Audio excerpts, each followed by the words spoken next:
नमस्कार। यूरोपीय यूनियन के 17 देशों के साथ चीन की वर्चुअल समिट में क्या हुआ, मैंने आपको बताया था कि मार्च से टलते टलते अभी जाकर वो वर्चुअल समिट हो पाई, जिसमें चीन के राष्ट्रपति शी जिनपिंग, प्रधानमंत्री ली केकियांग और यूरोप के 17 देशों के प्रमुख वो शामिल थे। जो मैंने आपको बताया था कि यूरोपीय यूनियन के देश अब चीन के साथ कोई भी रियायत, कोई भी नरमी बरतने को तैयार नहीं। चीन क्या करता है, जिस देश में वो अपने सामान उत्पाद बेच रहा है, उन्हीं पैसों से, उन्हीं रकम से वो वहां की कंपनियों में निवेश करता है और उस देश को इसलिए इस बात के लिए बाध्य करने की कोशिश करता है कि देखिए, हमारी ही सप्लाई आपको है और हमारी ही फंडिंग आपको है। भारत के मामले में भी वो लगातार कह रहा है, बड़े बड़े आर्टिकल्स चीनी मीडिया में लिखे जा रहे हैं कि देखिए, जो भारत की यूनिकॉर्न कंपनियां हैं उन सब में अलीबाबा, टेंसेंट और दूसरी जो कंपनियां हैं चीन की, उनका बहुत भारी निवेश है। सच भी है, लेकिन जब कोई निवेश करता है तो उसकी बड़ी सीधी सी बात होती है। जैसे अभी फेसबुक ने, जैसे अभी ढेर सारी कंपनियों ने जियो में अगर निवेश किया है तो उसके पीछे यह है कि जियो एक इतनी बड़ी मुनाफे वाली, भविष्य में बेहतर करने वाली कंपनी के तौर पर दिख रही है और इसीलिए कंपनियां कहीं निवेश करती हैं। अब चीन इसको दूसरी तरह से ट्विस्ट करके पेश करता है, लेकिन दुनिया सतर्क हो गई है, सावधान हो गई है। और जब आप यूरोपीय यूनियन के जो प्रेसिडेंट हैं, उनका नाम है वॉन डेर लेन, अब वो यूरोपीय यूनियन के प्रेसिडेंट हैं तो इसका प्रोनाउंसिएशन क्या होगा ये थोड़ा सा गड़बड़ हो सकता है मुझसे। VONDERLEYEN,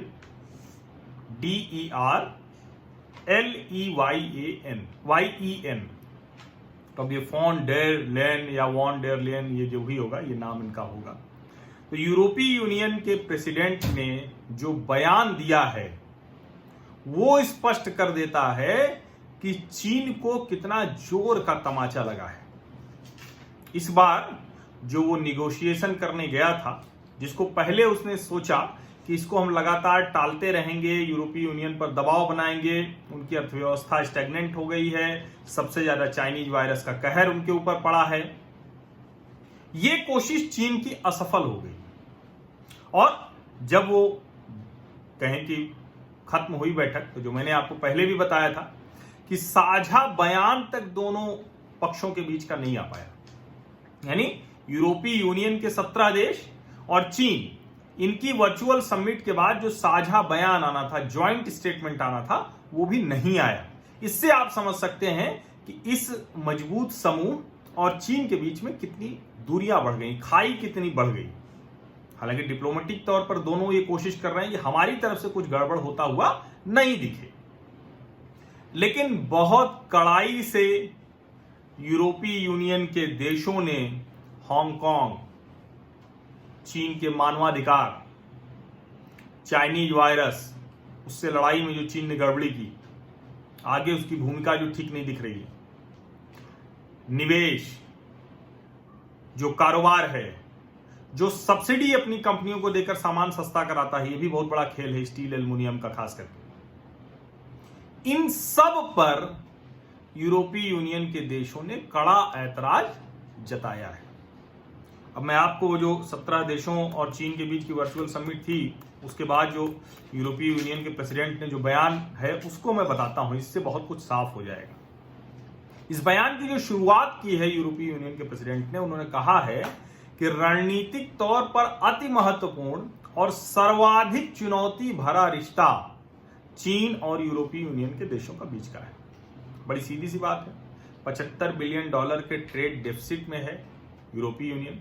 यानी अगर चीन एक पैसा नहीं देता यूरोपीय यूनियन के उत्पादों को खरीदकर, तो यूरोपीय यूनियन के देश चीन के उत्पाद खरीदकर $75 बिलियन दे देते हैं।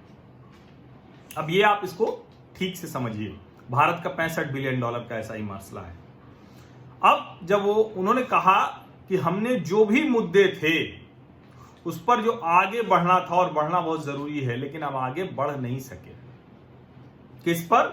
कारोबार, निवेश, जलवायु परिवर्तन, डिजिटल फील्ड, हांगकांग, मानवाधिकार, चाइनीज वायरस। ये सब के सब लिस्टेड मुद्दे हैं और चीन इन्हीं मुद्दों से तो बचना चाहता है, लेकिन यूरोपीय यूनियन के साथ हुई वर्चुअल समिट में वो इससे बच नहीं पाया। उनके एक हिस्सा बीच बीच में एक हिस्सा अंग्रेजी वाला, वो भी मैं आपको बताता हूं जिससे और स्पष्टता होगी।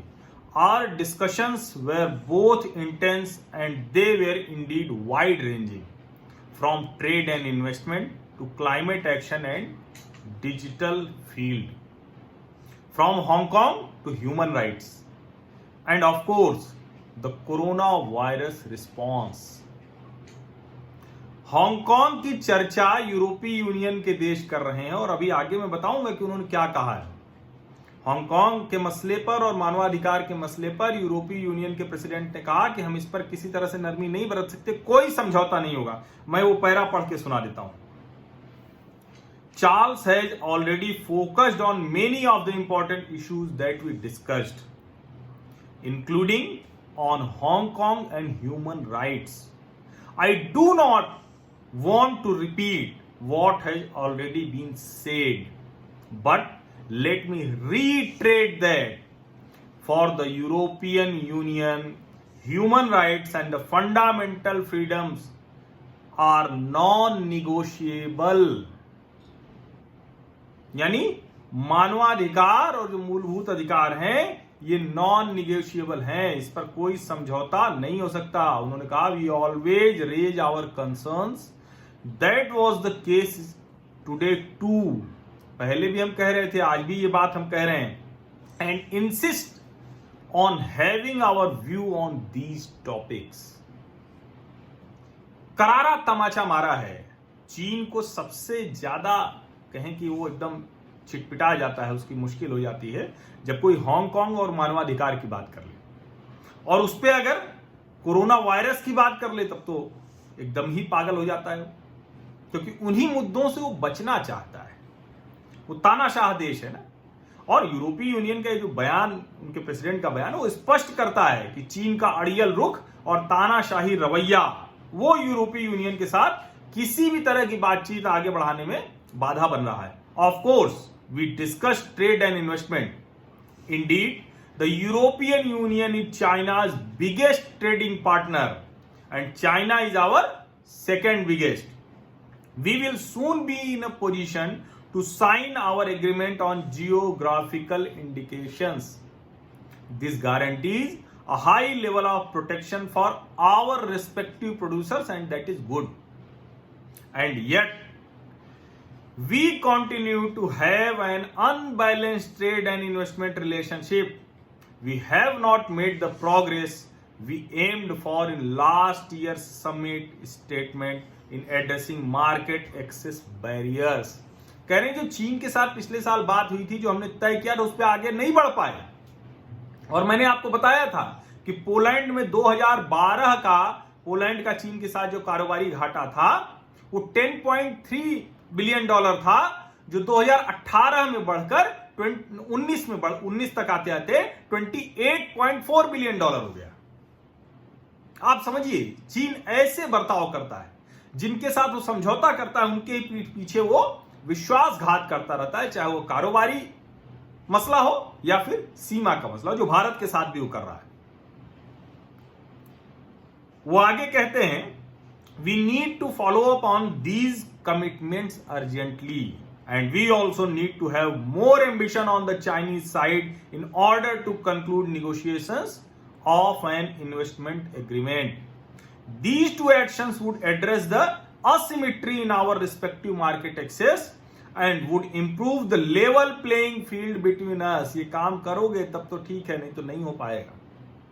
In order to conclude the investment agreement, we would need in particular substantial commitments from China on the behavior of state-owned enterprises, transparency in subsidies, and इसको जरा ठीक से सुनिए, transparency on the topic of forced technology transverse.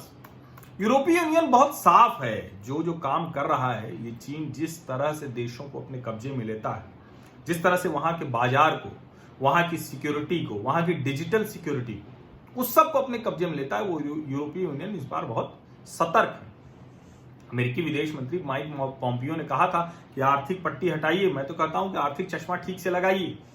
आर्थिक पट्टी हटाने की जरूरत नहीं, आर्थिक चश्मा ठीक से लगाइए, सही नंबर का लगाइए, जिससे साफ साफ दिखे कि क्या कर रहा है चीन। और आगे वो कहते हैं इसमें, I have also made it clear that China needs to engage seriously on a reform of the World Trade Organisation, in particular on the future negotiations on industrial subsidies. यह भी बड़ा खेल है, वहां तो कुछ भी स्वतंत्र है नहीं। हर कारोबारी, हर कारोबार, हर सब कुछ, भले लाख चिल्लाता रहे कि हुआई की हमारा कुछ है नहीं, लेकिन हुआई का पूरा बिजनेस वो चीन है, वो बार बार कह रहे हैं कि न सरकार है न पीएलए है, लेकिन है सब। और यूरोपीय यूनियन के देशों ने चीन से कितनी कड़ाई से बात की है, इसका अनुमान इस बयान से लग जाता है। अभी ऑस्ट्रेलिया ने भी शिकायत की है कि चीन ने उसके ऊपर साइबर अटैक किया है। भारत सरकार ने बाकायदा एडवाइजरी जारी की कि हमले हो सकते हैं, साइबर अटैक्स हो सकते हैं। ये चीन की शैली है, चीन इसी तरह से काम करता है। We also pointed out the importance of digital transformation and its highly assertive approach to the security, the resilience and the stability of digital networks, systems and value chains. We have seen cyber attacks on hospitals and dedicated computing centers. साफ साफ कह दिया कि ये तुम ये जो कर रहे हो, लोगों की डिजिटल सिक्योरिटी में सेंध लगाते हो, और अस्पतालों पर उनके जो डेडिकेटेड कंप्यूटिंग सेंटर्स हैं, मतलब जहां से सब कुछ नियंत्रित होता है, उन सब जगह पर हमला किया। Likewise we have seen a rise of online disinformation, जो मैंने आपको एक दिन रात में 11 बजे अचानक में आया था और मैंने दुनिया भर की रिपोर्ट पढ़ी, तो पता चला कि चीन क्या कर रहा है। जो भी लोकतांत्रिक देश हैं, अमेरिका उसके खास निशाने पर है, लेकिन यूरोपीय यूनियन के देश हैं, अफ्रीका है, भारत है, दुनिया के सारे देशों में वो कैंपेन चला रहा है। और वो जो डिसइंफॉर्मेशन, मिस इन्फॉर्मेशन कैंपेन है, वो वहां की लोकतांत्रिक तरीके से चुनी गई सरकारों के खिलाफ है। ये देखिए, इस बात का जिक्र ये कर रहा है, और उसका जिक्र करते हुए वो कहते हैं, यूरोपीय यूनियन के जो प्रेसिडेंट हैं, वो ये कहते हैं, बहुत साफ साफ समझाते हैं, Likewise, we have seen a rise of online disinformation. अगली लाइन जो है वो बहुत ठीक से सुनिए। एक यूरोपीय यूनियन ने धमकाया चीन को। We pointed out clearly that this cannot be tolerated. ये बहुत क्लियर कट उन्होंने धमकी दी है, और उन्होंने कहा है कि ये जो आप कर रहे हैं ये सब ठीक है, इसके साथ जो आपने चाइनीज वायरस जो आपके यहां से आया, हमने आपकी मदद की, बाद में आपने भी किया, लेकिन आगे इसमें जो भूमिका होनी चाहिए वो आप नहीं कर रहे हैं। ये जो पूरा बयान है, इसकी आखिरी पंक्ति अगर आप पढ़ लेंगे तो मुझे लगता है कि फिर आपको कोई भ्रम नहीं रह जाएगा। वो कह रहे हैं कि we agreed on the need to continue this mutual solidarity, लेकिन अगली लाइन है, we agreed also in supporting countries and populations that are more vulnerable than our own, for example in the context of the global response initiative. यानी दुनिया भर में जो चीनी virus ने तबाही मचाई है, उससे लड़ाई में आपकी क्या भूमिका है, वो भूमिका आप ठीक से नहीं निभा रहे हैं।